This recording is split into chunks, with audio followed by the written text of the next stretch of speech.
Welcome to One Bite is Everything, the podcast that connects every bite you take to the bigger world. Today's conversation sits right in the middle of one of the most complicated questions in modern food. How do we produce meat in a way that works for farmers, for animals, for land, and for the people who eat it? Because right now, the story of meat is often told in extremes. On one side, there's a highly industrialized system designed for efficiency, scale, and low prices. And on the other, there's a growing movement toward regenerative agriculture, animal welfare, and rebuilding soil health. Somewhere in the middle is a complicated reality that includes trade-offs, economics, and a lot of nuance that rarely makes it into the headlines. My guest today, Robby Sansom, is working directly in that middle ground. Robby is the co-founder of Force of Nature, a company building a national network of ranchers, processors, and retailers to produce meat raised with regenerative principles and higher animal welfare standards. Rather than vertically integrating the system further, Force of Nature is trying to build what Robby calls a rising tide approach, one that strengthens regional supply chains while making it easier for customers to access products that align with their values.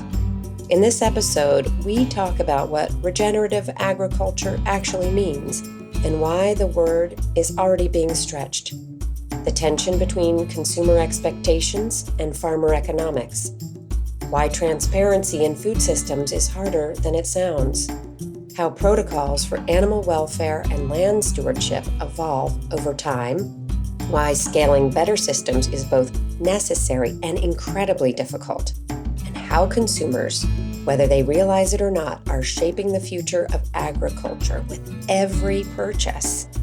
We also explore a bigger idea, that the distance between people and their food may be one of the defining challenges of our time, and that rebuilding those relationships may be key to improving health, ecosystems, and rural economies.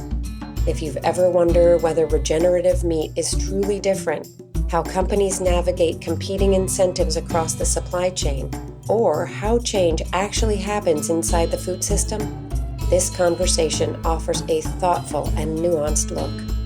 I'm your host, Dana DePrima, and this is One Bite is Everything.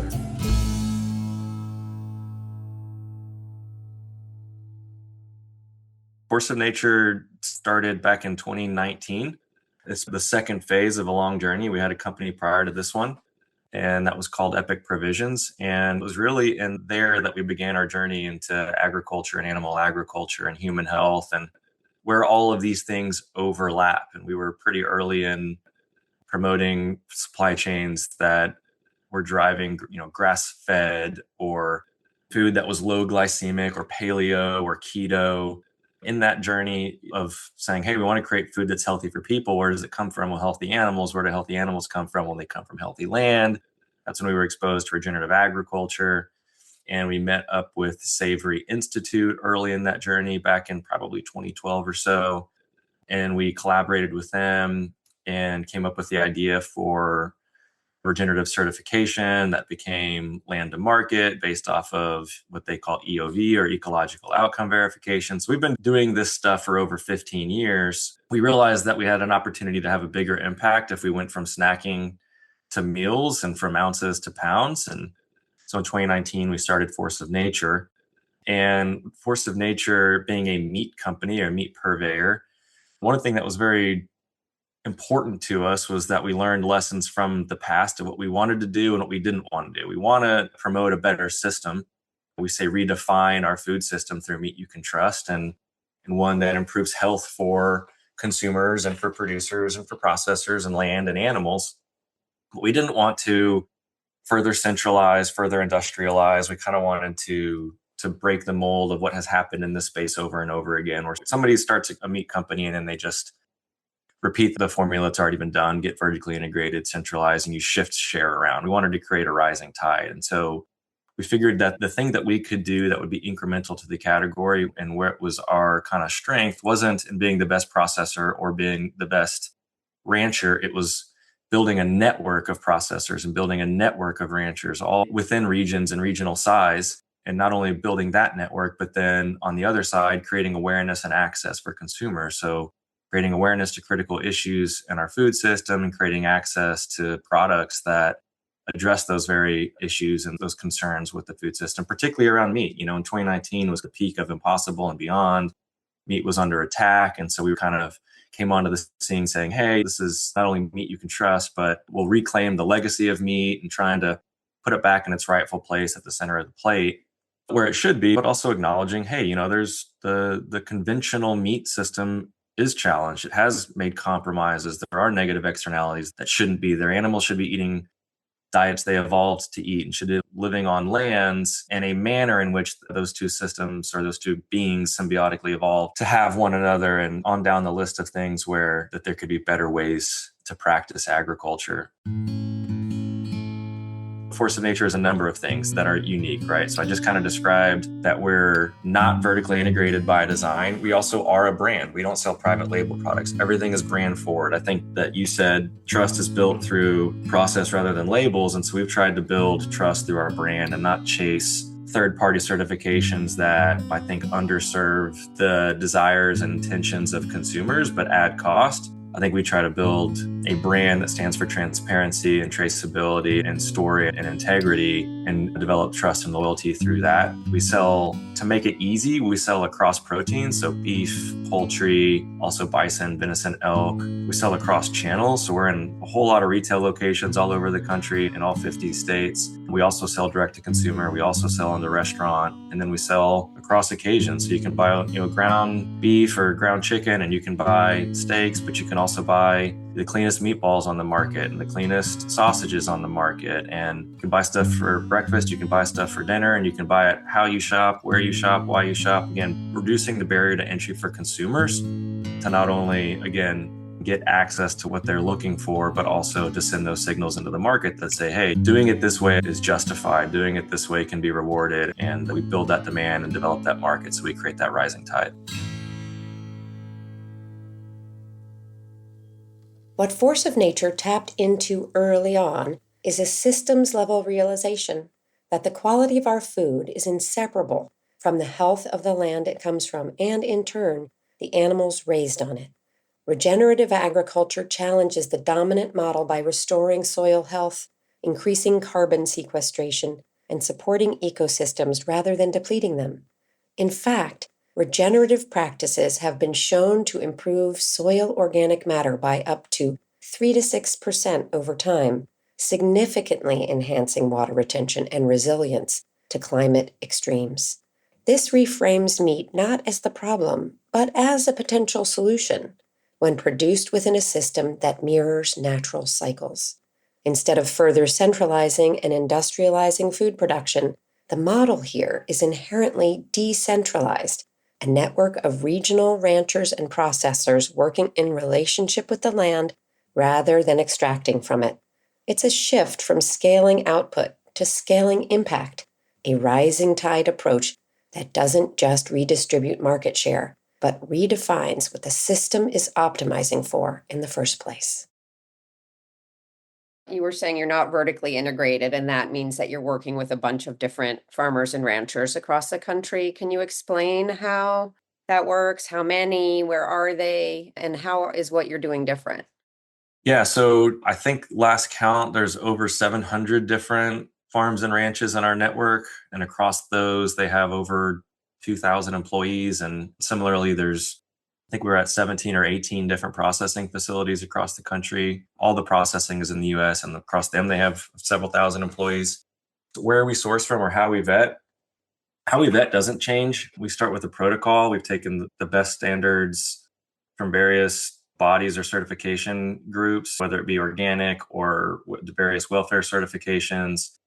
We lay out expectations around lifestyle, habitat, diet, feed, medical treatment, logistics, and time on trailers, husbandry, stockmanship, those sorts of things, and try to just take the best of the best as we can across all sort of considerations in sourcing and lead that as a protocol. And for folks that are interested in working with us, we share the protocol. They confirm whether they can deliver on it or not. We then don't stop there. We always come out and meet folks. We shake their hands. We want to see the land. We want to see the animals. We want to understand their why. Are you legitimately doing this because this is who you are and what you're passionate about and what you believe in? Or are you just trying to arbitrage the market and you think I'll pay you more than someplace else will pay you if you tell me what I want to hear? Generally speaking, that isn't the case. But I think that it's important to actually know where your food comes from and be a good, again, if we're going to build a brand that stands for trust and integrity, I think that it's incumbent on us to go and really build and invest in those relationships. And we do a lot of things too. We meet with our suppliers once a month and we do a big annual review. And so we're really investing in long-term relationships. At the heart of many modern systems is a quiet but consequential shift, the removal of relationship. As industries scale, processes become abstracted. Decisions are made further away from the people, land, and living systems that they affect. In food production, this has meant that animals become units. Land becomes a resource, and producers become interchangeable parts within a larger machine. But when relationships are reintroduced, when there is direct contact with the land, familiarity with the people producing the food, and accountability built through proximity, something changes. Decisions are no longer optimized solely for efficiency, but for continuity, care, and long-term viability.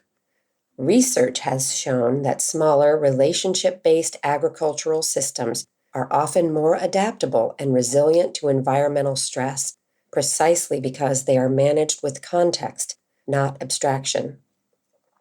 This suggests that the future of more sustainable systems may not lie in scaling up further, but in restoring connection at every level between producer and land, producer and consumer, and ultimately, people and the systems that sustain them.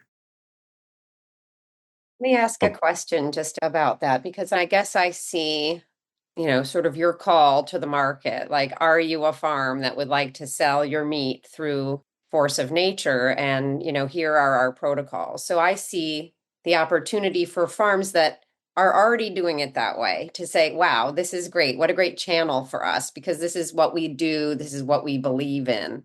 But I also see and hear from a lot of farms that are on another conveyor belt that they don't want to be on and they don't know how to get off. But what they want to do is to raise their animals and to use their land in the ways that you're talking about. And I'm wondering if you have, farmers and ranchers who come to you and say, listen, we want to convert, we want to get there, but we're not there yet. But this is really where we want to be. And is there any opportunity to help them get there?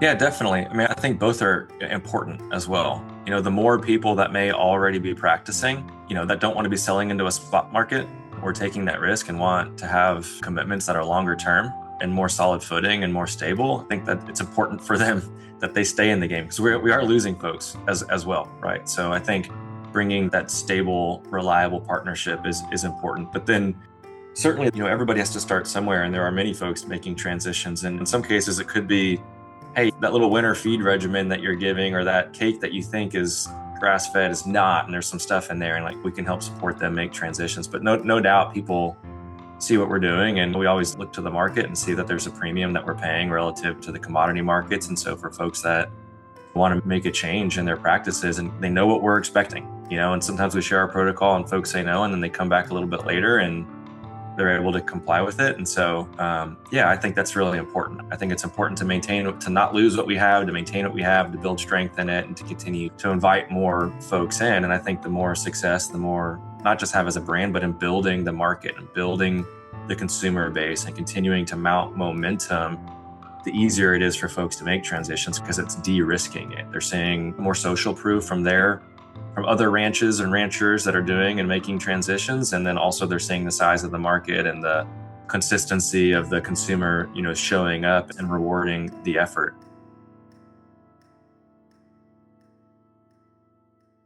At the end of the day, ranchers are not going to convert for something that isn't going to make them more money. And we can say ranchers, but we can also say the big, incumbents, the big four, those folks. If we're upset with them for the things that they do and have done, and we want them to, at massive scale, be different, they're not going to make products that consumers won't buy either. And so I think both little and large, we have the power to influence change. I think I understand the rhetoric on the farmer and rancher side. Like, here are our standards, and this is what we pay, and we pay a premium. And then those consumers are also going to be paying a premium. And how do you position all of this to them? How do you help them understand what they're getting and why it's important? I think generally speaking, they're on the same team and they want to be, so goes one, goes the other. But there are dynamics in between, and there's a limit to what producers can do that consumers might expect. They might want far more than can be economically, financially, or you have the labor force to do the land, and then vice versa. By coming back from, the annual meat conference, obviously, not surprisingly, the number one concern expressed by consumers in the last year has been the rising cost of meat. And so there is a limit to their ability to reward and support the best practices. And so there is a bit of a balance, but fortunately, it's not so oppositional that it can't be navigated.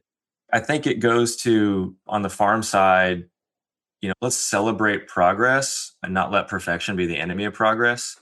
None of us are perfect, and we're not going to have any perfectly closed loop systems either, but we can get a little bit better each year. So how do I identify where those minimum bars are? And how do we identify ways to continue to improve each year, whether us as a brand or our producer network? Can you give me some examples of those?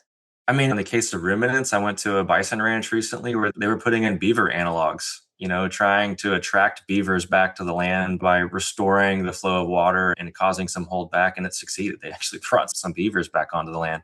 Other places, it could be experimentation with incorporating cover crops where they hadn't, or it could be, beginning to gaining access to a lease to a neighbor's property where, while it's one operation, their footprint is expanding, or it could be experimentation with different rotational grazing patterns or fencing systems, or on down the list. And with poultry, one of the things for us is we've pegged our horse to the chicken, if that sounds kind of funny to say, but not to, a stationary barn or a mobile range coop. We permit both under certain conditions. Again, a robust protocol, but, among those things, we don't want the animals to be confined. So whatever, if they're in a mobile coop or they're in a fixed, the doors have to open every day. They have to be able to go outside, and not just go outside, but a bird's not going to go outside on a recovered piece of cropland or exit a barn if all they have outside is open space. So there has to be planting, there has to be trees, there has to be protection, there has to be ample food, there has to be ample water.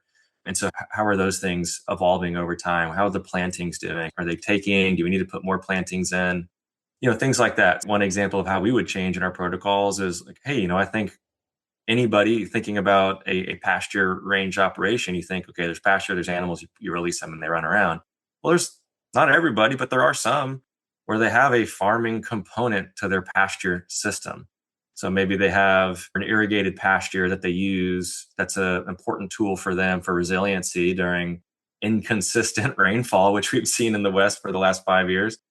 But it's important how that's managed and restricting chemical use on that and some other things. We've added in some language into our thing to make sure that we're not unintentionally working with systems or allowing systems that wouldn't align with our values and what we think the values of our consumers are. So again, like I said, then it could be, all the way down to the oil that is used to hold the cake together. That's a seed oil that would therefore not be grass fed, helping introduce people to alternatives to those and being sensitive to their economics and making sure it works for them and the health of the animals, the nutritional profile, all those sorts of things. So could be something little, could be something big, but there's always opportunities for everybody to get better year over year. And like I said, when we're vetting people based off their why, if they're in it for the right reasons, these are the things that they would probably be doing anyway. But in this case, we get to be supportive and help be a conduit both for change, but then for access to, again, a large network of consumers that are excited about rewarding that sort of change. Let's talk about those consumers. What's the conversation with them? Well, people always say it's difficult to change consumer behavior, but I don't think that that's what we're trying to do. I think the system has let consumers down, and the most conventional, the most industrial system has created a product that I think dramatically falls short of what consumer expectations are. In what way And specifically? yeah, I think CAFOs, I think conventional industrial agriculture, I think, monogastrics that never step foot outside of a barn, whether it's crated or not, living in filth and completely toxic and synthetic environments, propped up on antibiotics, things like that. It's pretty atrocious. And I think the overwhelming number of consumers who support that system through their purchasing behavior, if they were to walk those systems, would discontinue that behavior. And so that's kind of the standard that we always try to hold by too, is like, if a consumer walks this system, are they going to be excited to support it, or are they going to be disgusted? I think when people hear CAFO, or figure out what that is. I think a lot of people do put their head in the sand about, oh gosh, that's just not a part of the system that I want to see, want to know too much about. We Like, all come grew on. up with the idea of old McDonald, and the multi-species operation and the family farm. And that is ingrained in our subconscious mind as where food comes from. And it's plants and animals too. I mean, it's really regenerative if you think about it. And so the system has just taken a dramatic turn to, again, to create hyper efficiency at the expense of so many things that become these massive negative externalities. And we just happen to be living in this moment of time where a generation and a half after the Green Revolution and this pursuit of this efficiency, we're able to really see the manifest all of these challenges that come with it, but also in the age of information and the age of awareness. And it's really difficult to shield the truth from people when it's so easy to share information and visuals of what's going on. And I think lastly, with consumers being so distanced from their food supply, there is this kind of innate fundamental draw and connection that we have, being distanced from our food, being disconnected from the system and the land. We're all sort of incomplete and have this hole in our souls that is longing for that connection. It's like a magnet, it's being pulled. And I think it's not that difficult to see where consumers are. You see it in the center of the store food revolution, where claims and values begin to emerge on pack. At first it was like race from the farm and then get to convenience and colors and packaging and shorter cook times. And then all of a sudden we're seeing this renaissance of reverting back to, wait a minute, no, I want to have that relationship. I want to be connected. And so I think consumers are looking for the truth behind the food. And with all of the exposés and stories that are coming out, they're realizing how challenged and corrupt the food system is. And so I think they're looking for alternatives and they're trying to make their ends meet and find balance in all of it. But the easier we make it for them, again, which is why we started Force of Nature, awareness and access, right? Awareness to these issues. Let's continue to drive accountability and put these issues on the forefront and let consumers know, like, hey, you're being underserved and what you have always wanted and already expected is available. And it looks like this, and it's available in these forms, and let us help you find it. And either buy it from us, and we'd love you for it, or don't, and go buy it from somebody else who's doing it right. Either way, it's a win for the food system, and there's enough to go around. I mean, within meat in particular, we're talking a multi-$100 billion industry. It's massive. We don't need to corner the market on it. Anybody that's doing it the right way and is winning and building momentum is supporting everybody around them.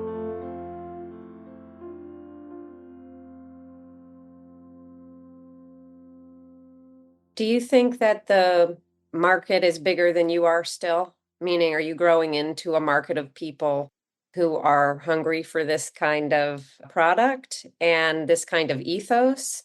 Or are you at a point where you're, trying to push and convert people out of the old system where they may be, not conscious of what's going on? Both as a brand and as an industry of, we'll call it, high attribute meat, we're barely scratching the surface. We're still in that low single digit, probably 1% or less of the entire category, but the fastest growing part of the category. I think grass fed's continuing to grow at 2 or 3 times. Meat consumption grew last year, maybe 1 or 2%, pretty wild, especially when you consider what's happened from a pricing perspective. It's gone up 60% in the last small handful of years, I think 4 or 5 years, and consumption to be growing back up after it's been gone. Consumption of meats per capita has been going down for decades, or at least red meat. There's been a shift over to poultry. So I think while the meat as a whole is growing a little bit, grass fed or certain claims in meat, you're seeing grow dramatically. And so I think that's a signal that consumer expectations and awareness is growing and the demand is shifting to what they see as higher attribute. I know you've talked about regenerative, and I have a lot to say about regenerative as well, and some of the greenwashing that's occurring within it now. But, when I started learning about it and supporting it and building programs behind it, nobody had heard of it. And, it was a whisper, and we would hope for it to be so popular one day that it would start to get greenwashed. Not that you want to see greenwashing, right? But that means it's taking hold and traction's happening. And what means we don't need to reach people with a message. What we need to do is drive accountability. And so again, like, I'll always take progress over perfection. And I see the signals out there every day, whether it's consumer behavior, whether it's producer behavior, whether it's what's going on in the public discourse, and the fact that the USDA and HHS have launched a regenerative pilot, and people are talking about nutrient density in food, and people are talking again about soil health. I mean, these are all signs of of a direction. And while we live in a world of instant gratification, I think it's okay to be a little bit patient. These things take time. And as long as we all keep playing our role and doing our part and investing in change, I think change is happening and we can be happy about that. I kind of love to sit in the middle of it and like sort of criticize the greenwashing or the, hey, our product is from regenerative farms when I'm not even sure they know what that means. But at the Totally. same time, I think that consumers buying those products are sending a signal. They're like, we want it. So you better get on it. Because at some point, the accountability is going to catch up. And continue to raise the bar. It was organic's not what organic was intended to be. And I think regenerative is improving our understanding of ecosystem health and soil health. But it's become mainstream and be marketed, as you said, as regenerative isn't what regenerative is really truly intended to be either. And so we can continue to raise the bar and push the conversation forward, but having momentum on our side, a heck of an ally. In emerging movements, language often moves faster than the systems it's meant to describe. Terms like organic, natural, and now regenerative begin as precise, values-driven frameworks, but as they gain traction, they inevitably get absorbed into mainstream marketing before there's a shared understanding of what they actually require. Studies have shown that a majority of consumers are willing to pay more for products labeled as sustainable, yet fewer than half can accurately define what those labels mean. This creates kind of a cultural lag, where demand is signaling in one direction, but standards, accountability, and verification haven't fully caught up. And while this opens the door to greenwashing, it also reveals something more interesting. Consumer behavior is often aspirational before it's informed. People buy into the idea of what something represents before the system has fully matured to deliver on it.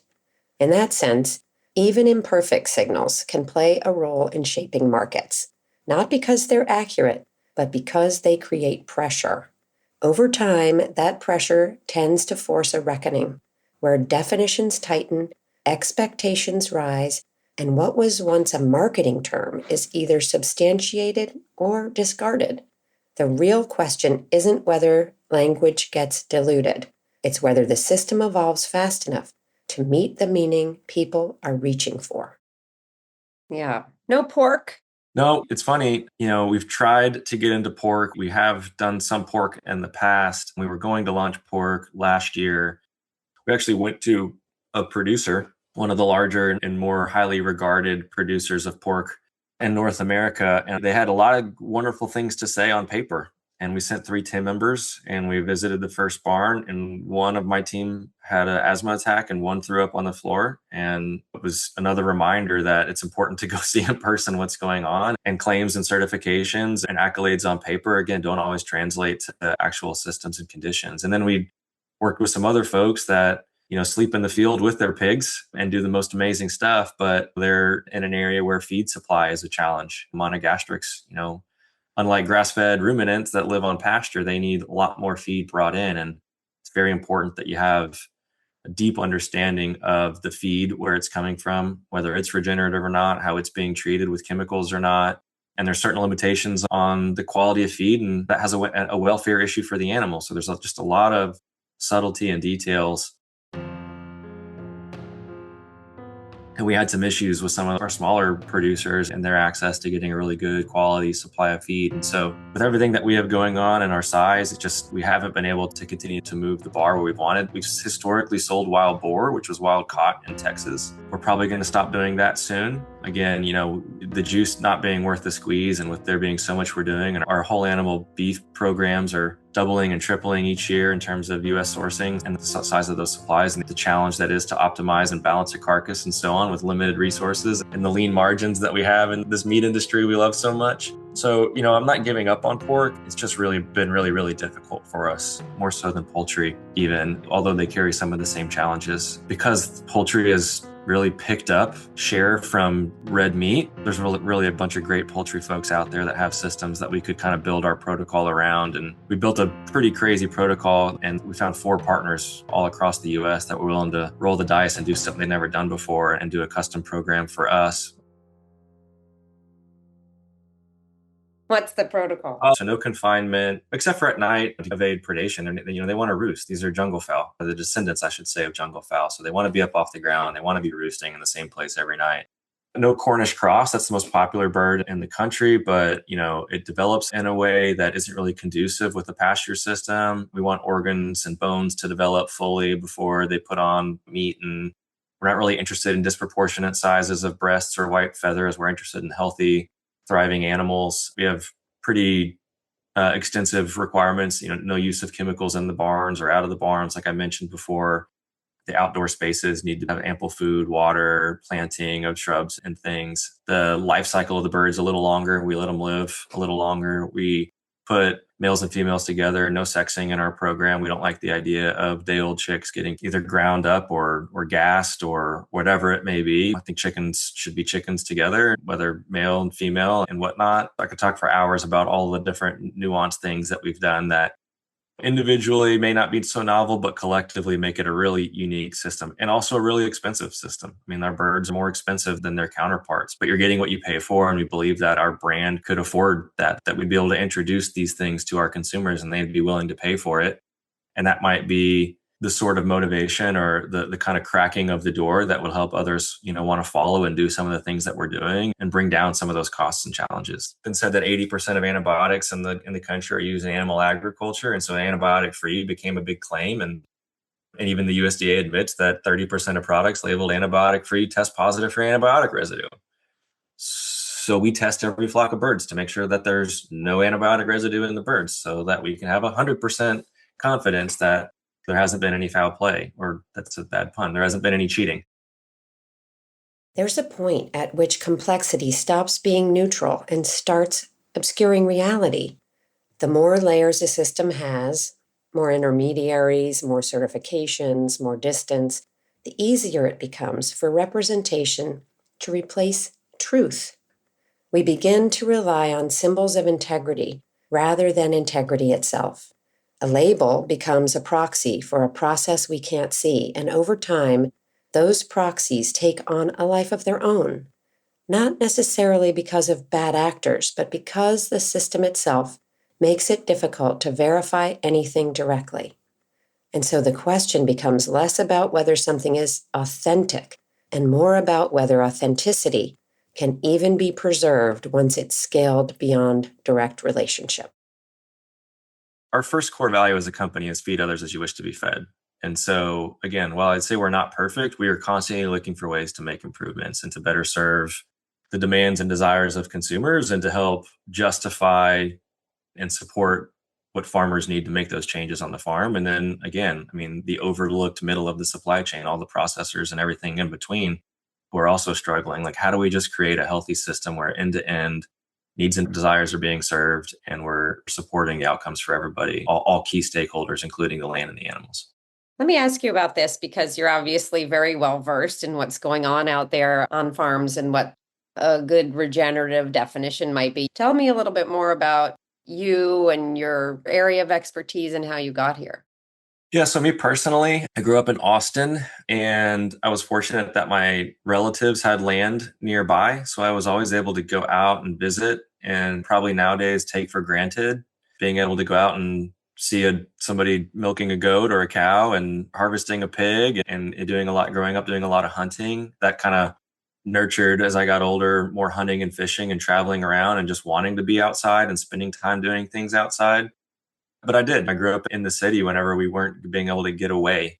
And as I went through school, I got a degree in business and a master's and did some consulting for large companies and saw that you were chasing numbers, dollars and cents and padding pockets, but not really making a difference. And so at a pretty young age, I kind of exited that and took a detour and took even a sabbatical and just tried to figure out from people what inspired them, what made them happy, what were they doing. And I didn't find a lot of people that were truly happy with their lives. Most people were sort of stuck and going through the motions, but not willing to make a change or take a leap of faith because they were just getting started or they had college debt or they had children or they had been doing it for so long it was too late. I mean, there's always an excuse. And I just didn't want to be down that path. And so I took that business background and got into startups, and then got into startups that were aligned with my passions, which were outdoors and hunting and fishing, really clean and healthy eating and food. And that, like I said to start off our conversation, really focusing on and being interested in clean eating and good food took me down the path of agriculture. And over the last 15 years, that's where I've existed in both personal and professional pursuits, is where food, agriculture, and healthy living and eating overlap. And I've been fortunate enough to build businesses in this space and learn and travel and read and talk with a bunch of incredibly experienced and educated folks, and continue to kind of hone my skills and knowledge, figure out how to apply that in a way that I feel like represents and advocates for the folks on the front lines, whether they be growing and producing your food or whether they be the ones driving the demand signals and consuming it. And I think seeing where there's challenges and trying to bring solutions and been fortunate to be successful enough where we can take risks and do things the hard way and be willing to fail for the right reasons. And that sort of brings us to where we are today, doing something that everybody said was probably impossible and was too hard and maybe we shouldn't do it, but saying, hey, I think we should do it because nobody else is, and not in the way we're doing it. You're kind of revolutionizing, right? Like you're disrupting in the market. I mean, obviously you want to sell me something delicious that I want to buy, and doing the hard work behind the scenes to have the validity. But this is really in the middle of a big system with a lot of players, huge processors, small farms failing, grocery stores having their feet held to the fire, and politics and all of that. You guys are in the middle as a bit of a disruptor. I'm just curious about that sort of personality profile. One of our core operating principles is disruption. I think that change needs to happen, and there has to be some fearlessness and the willingness to stick your neck out if you really believe you're doing the right thing. And we do. I mean, we have an incredible team of people, and we wouldn't be where we are without every single one of them. And they're all deeply passionate and motivated by what we're doing. And I think we are disrupting, and it puts us in an awkward position a lot of the time, because in some places we don't have friends on some issues, I should say. We're in the middle where we're not, there's two dogmatically opposed sides, and we're sort of saying, well, I can see where they're coming from and I can see where they're coming from. And so we have to be thoughtful of that nuance, that if we really want to see change, we need to think differently. Instead of digging our heels in, let's engage in discussion and discourse, and let's think first principles, and let's think solutions, and let's try to continue to think progress. I think I can look back over the last 7-8 years, and I can see where I think that we've had a number of places where we've had impact in some systems that are far larger than ourselves. I think the idea of moving organ meats, we started doing that back in 2014 at our prior company, and I think they've gotten a lot more popular. We launched one of the first bone broths, the first animal cooking fat, first antibiotic-free pork skin, and all that was back before 2015. Those are some pretty big categories now, and obviously regenerative and grass-fed. And again, we can't take credit for these things. These are big movements we just have been fortunate enough to be a part of. But I think that we're growing in our ability to reach people with messages and influence their understanding and their behavior. And I hope we continue to grow and disrupt in that regard. And again, in a positive way, in a constructive way. I mean, most of the meat marketed as organic or grass-fed comes from one of the big four. People don't realize that. And I think, like you said, it's not about labels, it's about process, and it's about trust and integrity and transparency. And so I think they've figured out how to capitalize on the commodified claims game and kind of marketing and some of the lingo. But I liken that to all the fast food restaurants, rebranding their stores to take on a few more earthy tones. It's a shot, and it's going to buy them some time, but it doesn't change the overwhelming momentum that is the shift in preferences and behaviors. And I think people are going to wake up that the claim isn't the outcome of the process and the system, and the outcomes on the land and for these really important people and for the animals themselves are what matter. And it's going to be harder and harder to shield where you're cutting corners. And so, yeah, I think that we have to just keep pushing and disrupting, and hopefully that starts to look like mainstreaming, and that becomes more normalized and more standard. I mean, it's funny, like grass-fed is becoming more normalized, And as corners are cut in grass-fed, then, it means raise the bar and awareness around the right practice behind grass-fed, because not all grass-fed is equal. Grass-fed's not regenerative. Not all regenerative is the same, and on down the list. So, yeah, I don't know how to answer the question about why do we want to be disruptive, but we want to see change. We want to see the system improve, and we want to be an accelerant on the shoulders of the giants that we stand on, but we want to continue to be good stewards of shifting the direction of food and redefining it for as you said, our mission, right? Redefine our food system through meat you can trust, a system that deepens the connection between consumers, ranchers, animals, and the land to improve health for all. That's what we're here to do. I'm wondering what you think is essential that comes next. What do we need to really be looking out for? And as, consumers and the eaters, all the people who eat, what can they be doing? I think that farmers and ranchers have been in such a challenged situation for so long as they've lost land and suicide is so high and they've aged out and they've sent their next generations on to other professions and they've been taken for granted and insulted in terms of their profession. Pig farmers an insult, flyover state is not worth the time to stop. And these are the people that are the heroes that selflessly produce our food. I think that they've been put in a situation where they're having to fight back. And I think it's important that you stand up for yourself and it's important to advocate for what you believe in. And it's important to not let yourself be a victim and to stand up and fight. But I think when it turns into infighting, when we turn into crabs in a bucket, where I have certain passions and values and my protocols I'm proud of, and I think they're the best. There's a pattern that shows up whenever things start to change. The closer people are in values, the more they tend to disagree on how things should be done. And a lot of that comes down to human behavior. When something matters to us, it becomes part of our identity. And once that happens, we're not just sharing ideas, we're defending them. Psychologically, it's often easier and safer to challenge people who are close to us, rather than to take on bigger, more complex systems that feel harder to influence. So the energy gets redirected sideways. Small differences start to feel personal, like they say something about who's right, who's more aligned, who's doing it better. There's also a sense of needing to protect what we believe in, to make sure it doesn't get diluted or misrepresented. But over time, that defensiveness can pull focus away from the bigger picture, because real change doesn't come from everyone agreeing on every detail. It comes from enough people staying aligned on the direction, even if they take slightly different paths to get there. But you'll never hear me disparaging somebody else in the space and trying to pull them down for doing things differently. You heard me say on the poultry side, we support mobile range groups and stationary barns done correctly. That's a classic example where the definition of pastured is in debate, and those guys will fight tooth and nail and absolutely are out to draw blood on one another. And it's like, wait a minute, aren't we all trying to fight the horrible industrial system? Aren't we doing things differently? If you're working on breed and you're working on feed and you're working on innovating housing structures that might have some automation with them, can't we see how we're all working on different parts of the same problem? We shouldn't be trying to pull each other down.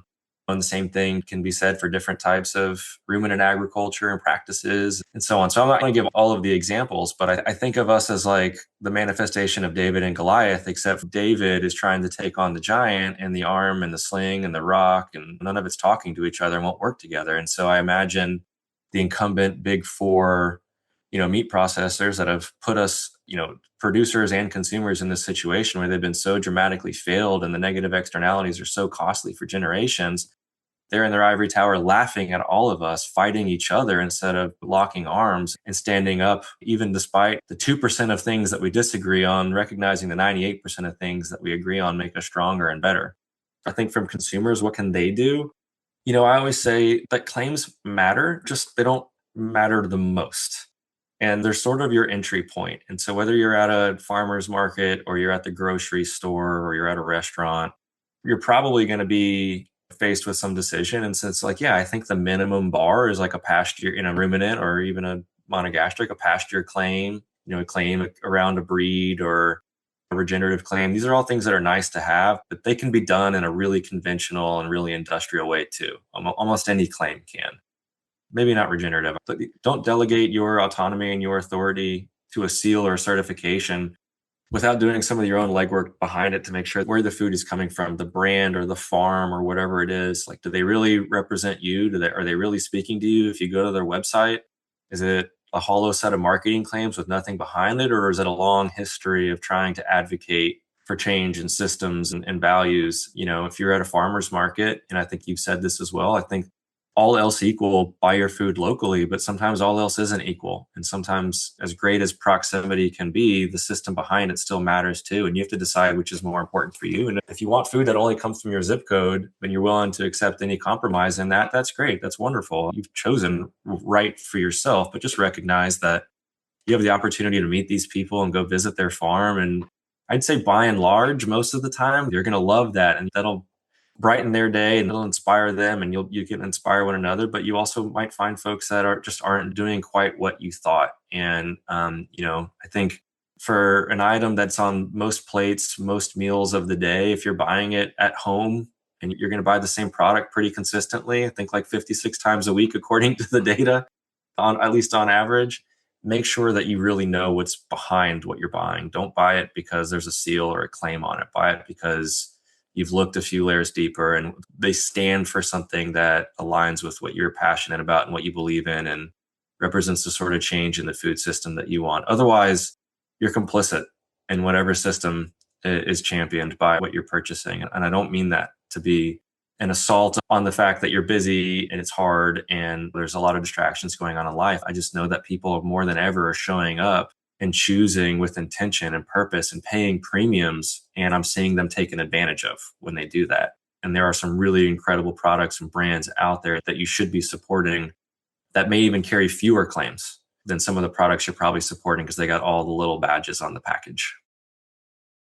If there's one thing this conversation highlights, it's that the future of food will not be defined by a single idea, label, or certification. It will be shaped by thousands of decisions made every day by farmers, processors, retailers, policymakers, and yes, by people who eat.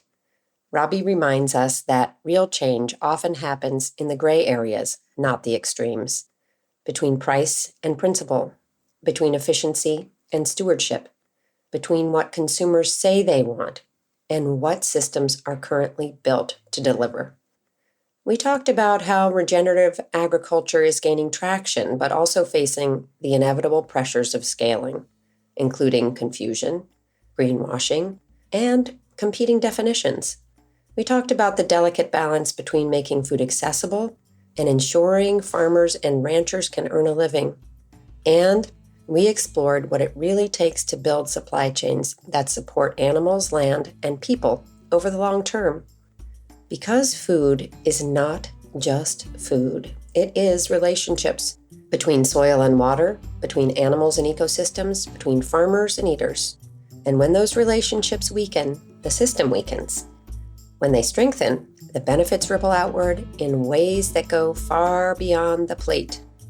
Thanks for listening to One Bite is Everything, the podcast that connects every bite you take to the bigger world. Today's conversation sparked something for you. Remember, the stories that you hear here don't end when the episode does. Through the For Farmers movement, these stories become action, supporting hardworking farmers and bringing eaters like you closer to the people who make your food possible. You can learn more at forfarmersmovement.com, and you can follow along for more facts and red flags on Instagram at XOXOFarmGirl. If you enjoyed this episode, I hope you will take a moment to rate and review One Bite is Everything on Apple Podcasts. It helps more people like you find the show.